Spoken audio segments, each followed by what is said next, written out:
Oi, gente, tudo bem? Eu sou Robson Pinheiro, nós estamos aqui, pois bem, com essa movimentação toda de 2080, de Encontro Mundial dos Guardiões da Humanidade, Encontro 2018, né? O segundo momento desse encontro, a segunda versão desse encontro, com 1000 pessoas reunidas, que gente bonita, gente de toda parte do mundo, de 13 países, do Brasil, de vários estados, se não todos os estados do Brasil. É a grande oportunidade que nós temos de trazer a público esse livro 2, né, do Júlio Verne. E porque exatamente o ano passado, há um ano atrás, quando fizemos o primeiro encontro dos Guardiões da Humanidade, lançamos o livro 1, 2080. E é um livro que merece a gente ficar atento demais mesmo, porque um livro que pretende, de um lado, ser uma ficção, mas que não deixa de ser uma distopia, conforme diz o meu editor Leonardo Moller. Por que isso? Porque ele faz uma crítica a respeito do que está ocorrendo agora e mostrando coisas ou versões do que pode ser o nosso futuro. Veja bem, não é uma profecia, mas é uma versão do que poderá ocorrer no nosso futuro, no futuro da humanidade, caso não venhamos a mudar o roteiro da nossa caminhada, não venhamos mudar os nossos passos, escrever de uma maneira mais ética, mais digna, o nosso roteiro evolutivo, né? Mas, antes de entrar no livro mesmo, eu tenho que falar um pouco a respeito do espírito Júlio Verne, né? E aquilo que ele pretende discorrer no livro, o lado oculto da ficção, né? Que descreve, na verdade, a realidade. Que seria, imagina isso, o lado oculto da ficção, que descreve a nossa realidade, né? Júlio Verne, ele fez uma dobradinha, né? Com o espírito de Edgar Cayce, mas é bom entender que quando encarnado, Júlio Verne, nós evocamos o espírito de Júlio Verne durante esse período de psicografia do livro, né? E ele falou que depois de desencarnado é que ele descobriu que quem o orientava era nada mais, nada menos do que o espírito Dante Alighieri, né? Que nasceu em Florença em 1265 para lá, né? Então, bastante anos, bastante séculos, né? Dante Alighieri, então, do plano astral, ele orientava Júlio Verne quando encarnado, e Júlio normalmente não era uma pessoa consciente da mediunidade que tinha, mas era um grande escritor. E aí nós começamos a perguntar ao Júlio Verne como que se dava a escrita dele. E ele disse que ele foi se dar conta disso já nos últimos momentos de vida dele, e aí que ele começou a notar que algo diferente ocorria.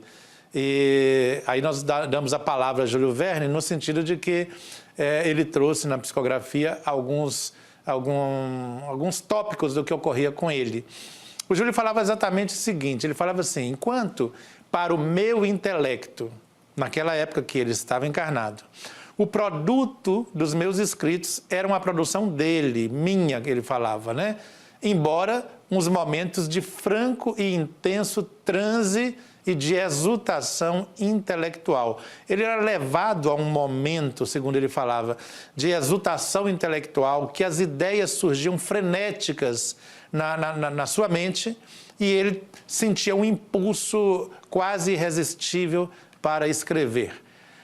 E aí ele fala que depois, né, ele fala o seguinte: para o meu espírito não restou dúvida nenhuma de que eu era inspirado e muitas vezes possuído, ele falava, né, e conduzido por um ser invisível que somente pouco a pouco foi se delineando em minha visão interior e se materializou ante a visão externa como sendo o ilustre Dante Alighieri.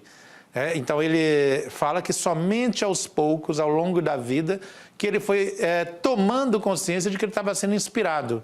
E era tão forte esse momento de inspiração que ele sentia esse impulso para escrever, mas não sabia se era... Chegou um momento que ele duvidava, é meu ou não é esse impulso? Até que aos poucos, já no final da sua vida, ele foi percebendo diante dele um espírito, um ser que quase se materializou, e aí que ele foi descobrir já nos últimos momentos da vida física, que não era nada mais, nada menos que o próprio Dante que o assessorava. Vocês imaginam, então, os escritores em geral, eles são assessorados por espíritos, né?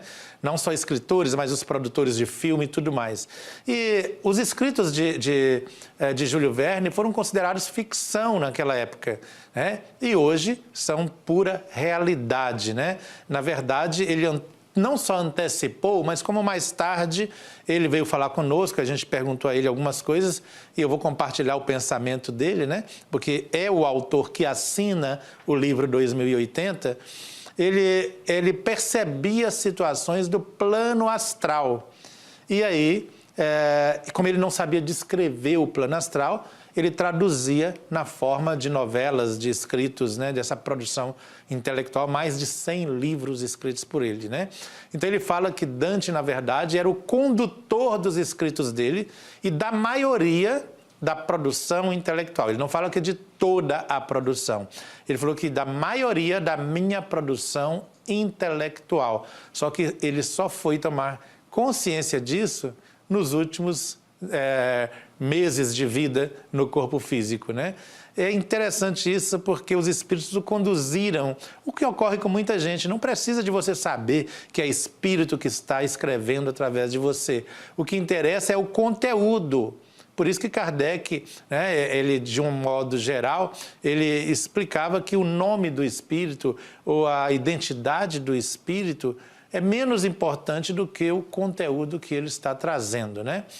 Aí nós fizemos perguntas para Júlio Verne, e, por ocasião, né, do lançamento do livro 1, 2080, e ele respondeu sobre um dos livros dele que eu tinha uma dúvida muito grande, o livro 20.000 Léguas Submarinas, né?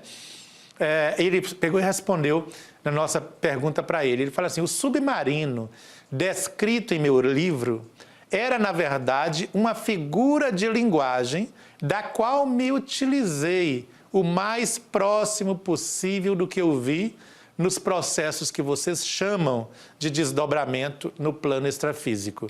Ou seja, voltando para o corpo, após diversas noites auxiliado pelo espírito de Dante, ele registrou nos escritos dele, em forma de uma novela, um romance ou um conto de ficção, né, o que ele pôde interpretar a respeito dos veículos, dos aeróbos que iam nas regiões sombrias do plano astral que ele viu durante o sono, né? E aí ele fala o seguinte: olha, o submarino do conto foi a forma mais próxima possível da realidade extrafísica, ou dos veículos, né, de certa categoria de espíritos que se utilizam deles para descerem vibratoriamente às regiões inferiores, né? Aquilo que está descrito no livro Legião, Senhores da Escuridão, quando fala da estrela de Aruanda, né, que os guardiões utilizam. E notem que é bem interessante isso, que quando o Ângelo Inácio foi escrever os livros Legião, Senhores da Escuridão, A Marca da Besta, Júlio Verne, como um espírito já experiente, porque já tinha visitado essas regiões, sob a tutela de Dante Alighieri, né? Dante, que é o grande autor, né? daquela trilogia, o Inferno, Purgatório, Paraíso, né? Ou Purgatório, Inferno e Paraíso, né? Dante, que já conhecia essa região, levou Júlio Verne e ele registrou, então, uma série de coisas. Quando ele voltava para o corpo, Dante, ao lado dele, o inspirava mais, abrindo o psiquismo, e ele foi registrando isso nos seus livros, lógico, sem saber que estava psicografando, né? Então, era um escritor, como qualquer outro, só que no final da vida ele descobriu que o processo do jeito que ocorria com ele era muito diferente do que ocorria com outras pessoas, né?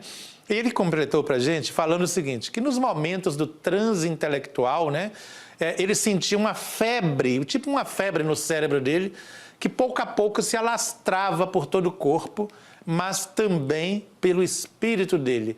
E ele dizia que parecia enlouquecer se ele não pegasse na pena, na caneta e começasse a escrever.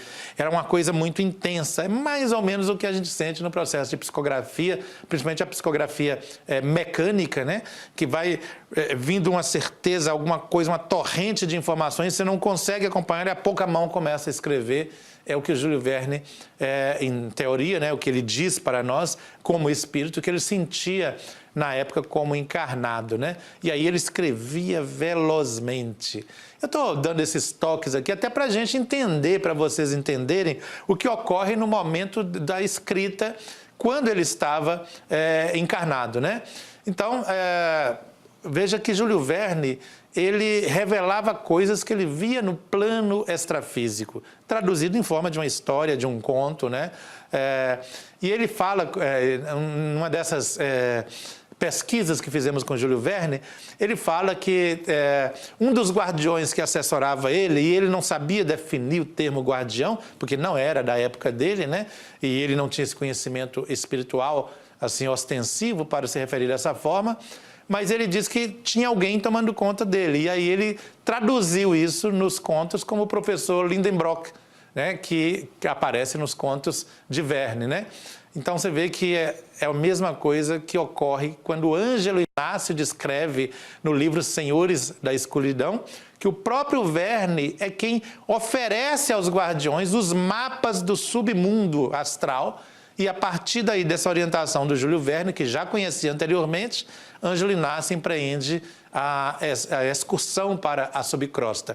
Entendendo que Ângelo Inácio fala que ele tem 148 espíritos na equipe dele, todos de escritores, inclusive alguns encarnados, né, que desdobrados fazem parte desta equipe e que contribuem. Por isso a gente vai ver nos livros do Ângelo Inácio uma profusão de estilos diferentes que Ângelo Inácio traz, porque é uma equipe e o Ângelo é só o copydesk, digamos assim, o editor desses espíritos, né?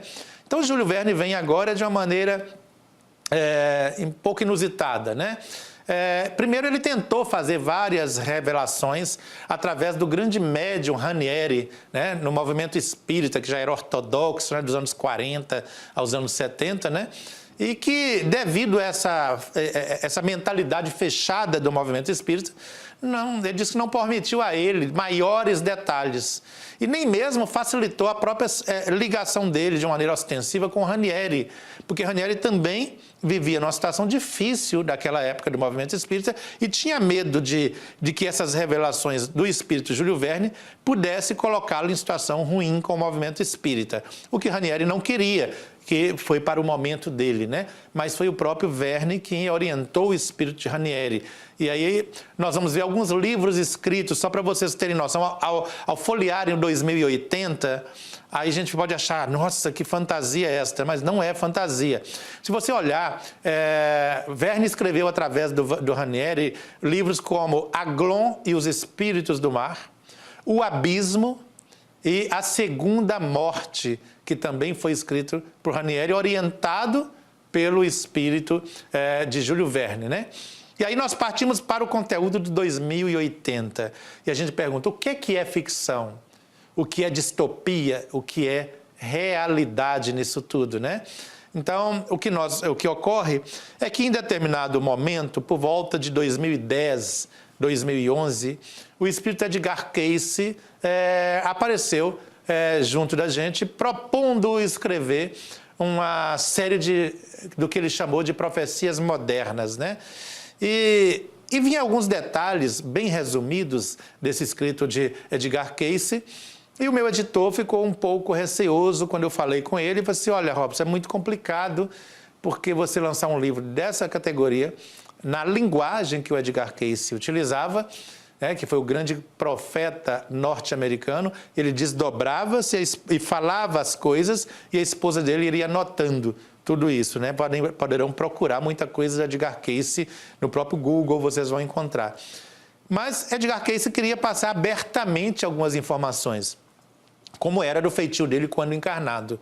E nós barramos isso porque poderia levar as pessoas a ficar um pouco preocupadas. Imagina, se você souber com antecipação, a ideia de um espírito de que a sua cidade será submersa, do que vai haver um exemplo, né? Um terremoto.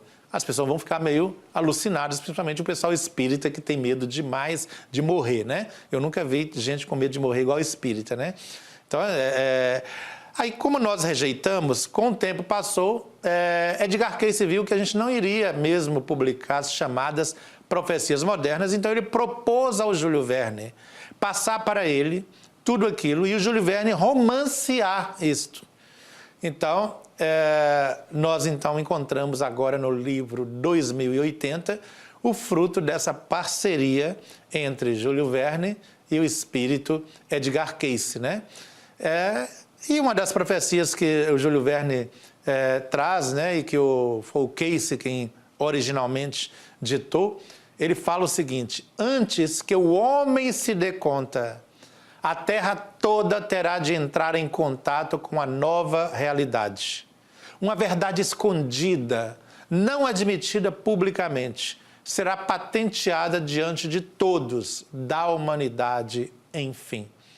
Não haverá mais como ocultar algo tão importante para o futuro da humanidade. Quando eu leio essa profecia de Cayce, eu fico pensando, será que tem a ver com discos voadores, com UFO, né, OVNI? Não sei, mas ele é bem taxativo. Ele fala que todos serão obrigados, pela força das circunstâncias, a se posicionar e a se revelar. Não haverá mais como ficar sobre o muro. Então, é muita coisa que ele começa a trazer e que Júlio Verne vai traduzindo isso no livro, só que de uma forma romanceada, né? Quem leu o 2080, livro 1, já começa a pensar assim, puxa, muita coisa do que ele falou que vai ocorrer daqui a 60 anos já está acontecendo, né? Por exemplo, uma das coisas, olha, a China entraria devagar no palco dos acontecimentos, levando a mão de obra dela, especializando-se em tudo e em nada ao mesmo tempo. Então, veja bem, a China está presente em todos os lugares do mundo hoje, né? E o grande símbolo da China é um dragão vermelho, né? Que é o próprio símbolo usado no Apocalipse pelo apóstolo João, né? Então, fala que o dragão arrastaria com sua cauda 1/3 das estrelas do céu, né? No lançamento de 2080, livro 1, eu falei disso, e só relembrando aqui, que quais países que têm estrelas em sua bandeira, né? Nós temos a União Europeia com várias estrelas, Estados Unidos, tem o Brasil, tem vários países que trazem estrelas em sua bandeira. E aí dá para pensar, será que é a isto que ele está se referindo? E aí nós vamos ver aos poucos que Júlio Verne desvenda nesse livro 2, que é maior conteúdo do que o livro 1, dados muito incríveis sobre o que ocorre no Brasil, o que vai acontecer no Brasil. Então, você que está diante dessa dúvida de como será o destino da nossa nação, diante dessa situação política caótica, econômica e até mesmo social e moral, Júlio Verne, nesse segundo livro, ele entra em detalhes a respeito disso. Ele discorre a respeito do momento em que cai um suposto asteroide, cai sobre a Terra, né? E ele nesse momento, ele se despedaça e vai para vários países e ele cita os países que serão envolvidos. Mais do que isso, Júlio Verne começa a estudar e falar o que ocorre no Rio de Janeiro. Nós que estamos vivendo agora nessa situação que está acontecendo no Rio de Janeiro, ele fala como será a situação das gangues no Rio de Janeiro que vão tomar o poder daqui a pouco. Na minha opinião, hoje já tomaram, né? De uma forma diferente, e ele chama isso de poder paralelo. Então, você que quer saber o que vai acontecer aqui no Brasil, e mais do que isso, o Júlio Verne traz nesse livro segundo qual que é a situação das religiões de matriz africana, espiritualistas, diante da escalada do pentecostalismo ou neopentecostal, né, que perseguem as pessoas que não rezam segundo a sua cartilha, né? A gente vê muita, não são todos, felizmente, né? Mas uma grande quantidade de centros de umbanda, de candomblé, foram perseguidos, apedrejados, obrigados a fechar, porque nós tínhamos ali uma situação inusitada de traficantes que estavam unidos com pessoas que se diziam pentecostais ou evangélicas, né? Mas no fundo a gente sabe que não é exatamente isso, e que obrigaram esses centros a se fechar. Isso é uma realidade agora, mas se você quer saber o que vai acontecer daqui para frente, 2080, livro 2, fala isso abertamente para nós, né? Tem uma profecia interessante que eu quero compartilhar com vocês, do Edgar Cayce, né, que é bem tratada nesse livro. Ele fala o seguinte: o hemisfério sul, sacudido por vendavais da discórdia, e a multidão ficará enfurecida devido aos desmandos e insensatez daqueles que os governam. Antigos comandantes, reis e generais se erguerão novamente em novas roupagens e solaparão as economias dos países do sul. Ditadores surgirão revestidos pela aura de salvadores e serão aclamados pelo povo que não aprendeu ainda a distinguir entre ovelhas e lobos. Os mesmos salvadores, fala Cayce, serão desmascarados, pois seus discursos não se sustentarão e seu histórico político não estará coerente com o seu discurso. E aí parece que a gente está vendo Edgar Cayce falando do que acontece hoje, né? E a grande pergunta, porque eu não estou dando resposta para vocês, eu estou só levantando aquilo que o Espírito Júlio Verne fala no livro 2, 2080. O que virá a partir de agora, deste momento que nós estamos vivendo, 2018, o que virá para a humanidade? Diante da situação da China, da Rússia, dos Estados Unidos, a situação da Coreia do Norte, do Irã, a situação da Europa, que está sendo lentamente invadida, né, digamos assim, pelas as pessoas da religião islâmica, né? Então, como ficará esta situação? Edgar Cayce fala a respeito disso no livro 2080, Edgar Cayce, em parceria com Júlio Verne, né? By Júlio Verne. Haverá uma interferência alienígena na Terra? É uma pergunta que Edgar Cayce, junto com Júlio Verne, exploram intensamente no livro 2080. Todas as formas que pode ocorrer uma interferência no mundo, seja alienígena ou não. E como que será, caso ocorra essa interferência? É uma outra pergunta que fica no ar com Júlio Verne. Como seria um contato nosso com extraterrestre, caso eles resolvam interferir na história da Terra? Isto o livro 2080, volume 2, né? O livro 2 fala abertamente, sem deixar dúvidas para nós, né? E suscita uma nova pergunta. E se nada disso acontecer? Se não ocorrer uma invasão ou uma interferência externa alienígena, será? É uma pergunta que eu estou deixando aqui, que Júlio Verne responde e fala abertamente disso. Será que Cristo retornará à Terra novamente para interferir na realidade do nosso mundo? A suposta segunda volta de Jesus, será que isso é uma realidade? Isto vai acontecer?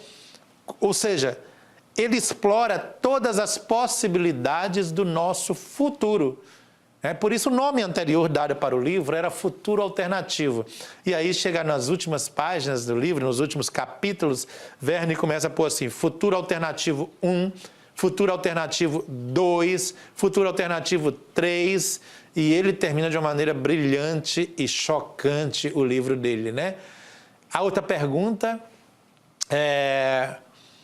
que é muito importante: um inimigo externo virá do espaço, e aí não estou falando nem de alienígena, o que poderá vir e fazer com que cesse as guerras do nosso planeta e os países se unam, a não ser um inimigo comum?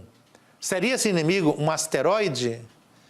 Edgar Cayce fala de um inimigo invisível que vai chegar na humanidade e vai obrigar os países do mundo a se unirem para enfrentar esse inimigo invisível. E eu fico pensando, e você vai ter essa resposta somente no livro 2082. Será esse inimigo invisível uma questão espiritual?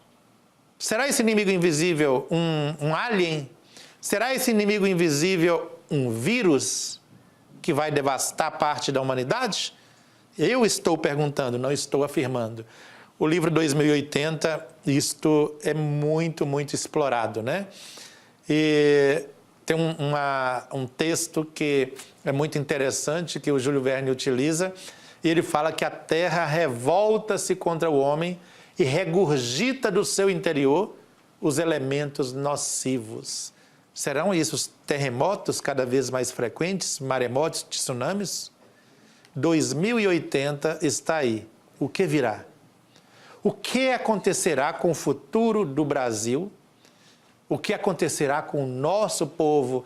Aquela profecia que foi dita que o Brasil será o coração do mundo e a pátria do Evangelho, será mesmo? Você já se questionou?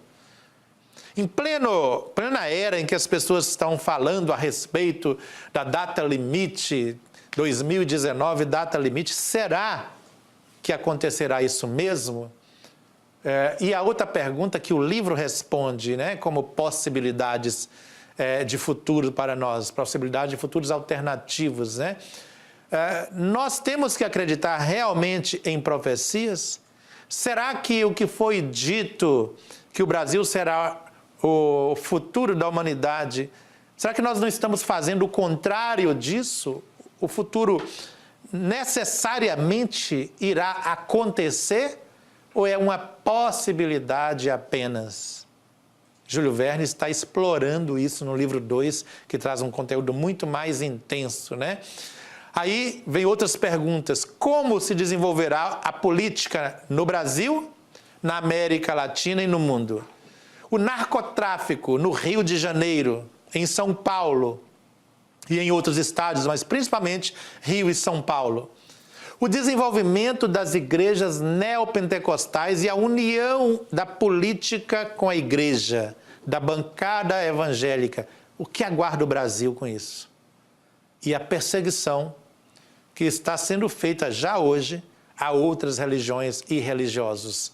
2080 está aqui o livro 2 de Júlio Verne. Tudo isso, gente, você vai encontrar no livro 2. O que virá? 2080 te responde, de Júlio Verne, em parceria com Edgar Cayce. Um grande abraço.